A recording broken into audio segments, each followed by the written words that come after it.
I wanted to record in the best studios around with multiple cameras, but I wasn't comfortable doing that yet. It was my first podcast episodes, and not only did I have to contend with being an interviewer, which wasn't something that I had done much of in the past, but I also had to contend with being on camera, which was kind of nerve-wracking, and it meant that I didn't give my best in those interviews because, well, we have to get uncomfortable before we can get comfortable. Hey, I'm Lisa Hugo, and I am obsessed with helping other people find their voices so they can go out and take on the world, be seen as an authority, an expert, and grow their business by sharing that knowledge and expertise with others. Now, I studied performing arts, and I spent 20 years of my career traveling the world as a professional singer-songwriter. I teach you the secrets to speak up and be heard, overcome your fears, and then use these skills to build a business and a life that you love and that could change both your own life and the lives of others. This is your one-stop shop for all things that are going to help you to build a life on your terms. This is Impact Through Voice. Well, hey there, and welcome back to the Impact Through Voice podcast. I'm your host, Lisa Hugo, and today is a very special landmark day. Today, we celebrate episode number 50 of the Impact Through Voice podcast. That's right, 50 episodes of sharing stories, strategies, and inspiration to help entrepreneurs and experts just like you to amplify your voice, grow your reach, and create the impact that you were born to make. So first, I just want to say a huge thank you to all of you, our listeners, our supporters, our cheerleaders who've been with me on this journey. It doesn't matter if you've been here since episode 1 or you're just tuning in for the very first time. I am so grateful for you. 50 episodes in, 95,000 downloads. This milestone is as much yours as it is mine. So today, I want to talk about podcasting, why it's so valuable, and the journey that I've been on to get to this point. So let's just dive in. Now, I talk about this a lot, and it's something that is at the very heart of all podcasts, and that is visibility. I mean, let's be clear. If you are not visible, you are invisible. Like I said, I've talked about this a lot. Now, in today's world, invisibility is the fastest way to get left behind. And podcasting is one of the most powerful tools out there to make sure that you're seen, you're heard, you're remembered. So I want to explore today how podcasting can help you to grow your reach, impact more people, grow your network, earn the income you desire, and ultimately create that dream lifestyle that you've been working towards. So let's start, first of all, with why visibility is so important. As entrepreneurs, as experts, we all have something valuable to share, a message, a story, a solution to someone's problem. But if no one knows you exist, how can you make the impact that you're here to make? Podcasting is such a unique and powerful way to build that visibility. Why? Because it allows you to connect with your audience on deep levels. Your voice carries emotion, authenticity, and authority in a way that written content just can't do.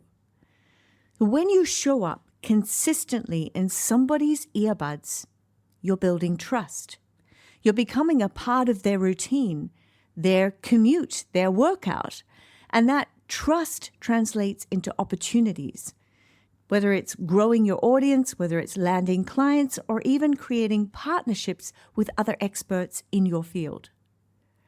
But here's the thing. Podcasting isn't just about visibility. It's about sustainable visibility. Podcasts aren't just one-hit wonders. They're a long game, and that's where magic happens. So I want to share one of my favorite parts of podcasting, and that's the incredible connections that you build with your guests. There's something really special about spending 40 to 60 minutes with someone in a studio or even virtually, having a deep and meaningful conversation. These are not just interviews, they are experiences. You get to know the person behind the title, the business, or the brand. You dive into their personal life, their challenges, their triumphs. And that kind of connection doesn't just switch off when the recording ends. In fact, some of the most amazing relationships I've built in my career have come from this podcast. Guests who started out as strangers have become collaborators, have become mentors, have even become friends. When you bring on guests who have their own following, you're not just creating a connection with them, you're also expanding your reach. And here's an added bonus. When you bring on guests who have their own following, you're not just creating a connection with them, you're also expanding your reach. Their audience gets introduced to you, and your audience gets introduced to them. It's a win-win.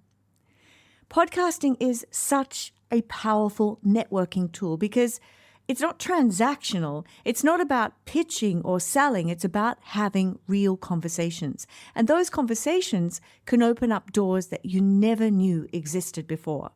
So if you're thinking about starting a podcast, don't underestimate the power of connection. Now, I know some of you listening might be thinking, Lisa, this all sounds great, but podcasting is just overwhelming. Where do I even start? Well, today I want to share some solid tips and strategies, some practical advice to help you get started and minimize the stress involved in starting out your first podcast. The first one I want to say is start small. You don't need any fancy studio or expensive equipment, multiple cameras to launch a podcast. In fact, when I first started, I thought I needed to record in professional studios. But honestly, it became a big headache. I won't say it was a disaster, but it was much more complicated to meet in a studio. I had to drive across town. I had to schedule time with the studio. I had to pay for the studio, so it became more expensive. And then when you're in the studio, you feel like you're being rushed because you only have a certain time slot that you've paid for. So it becomes more stressful, more expensive, and it's actually unnecessary. I recommend get yourself set up, record from the comfort of your own home with simple tools. Your audience doesn't care about a studio. They care about the value that you're delivering.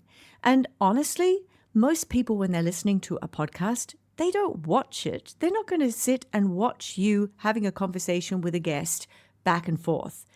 They're interested in listening to the podcast. Most people listen while they're cooking dinner, while they're walking the dog, while they're driving in the car, while they're doing housework. It's a multitasking thing that they can absorb while at the same time doing another more laborious task. So being on camera is honestly much less important. If you're worried about editing, I want to introduce you to my very best friend for editing, and it's called Descript. This tool has been an absolute game changer when it comes to getting content out and getting it out quickly over the last year and a half, 2 years. You can record, you can edit, you can create show notes, headlines, reels, highlights, all in one place. And in a way, it's seriously like having your production team right in your pocket. What used to take me maybe a half a day to edit a podcast episode, I can now do it in about 30 minutes and create reels and everything that you need to go with that podcast episode. It's amazing. So if you're interested in Descript, I'm going to put a link into the show notes where you can go and access it. Yes, I will get an affiliate if you use it, so I'd be forever appreciative if you go and use that link of mine. But I'll also be able to secure you a free trial. So go grab that link and I guarantee you'll be blown away. Okay, let's talk about preparation. One of the biggest mistakes new podcasters make is launching without a plan. So my advice is to prepare 6 to 8 episodes in advance before you launch. And then when you launch, you release 3 to 5 episodes on that launch day. And why? Because it encourages people to start binge listening. People love to dive in, and once they are hooked, then they're going to come back for more. So by having multiple episodes ready to go, this will build momentum right out of the gate. And so when your next episode drops in a week's time, they'll be excited to go and listen to it. You need to be patient. Podcasting growth takes time. Most podcasts don't start to see real traction until 4 to 6 months in, maybe even longer. So manage your expectations. Focus on being consistent, showing up consistently every single week. The results are going to come, but you have to stick with it. And speaking of consistency, you need to decide on a schedule that works for you, whether it's weekly, bi-weekly, or even monthly, but make sure you stick to it. Now, obviously, the more frequently you can appear to your audience, the more you're going to be remembered, and the more you're going to be building a following of people who want more. So bear that in mind, but also be realistic in what you can manage. Don't overtax yourself by saying, I'm going to put 2 episodes out every single week, because I can tell you, podcasting takes a lot of time, thought, and focus. Now, I want to share a little bit of the behind the scenes story about my own podcasting journey.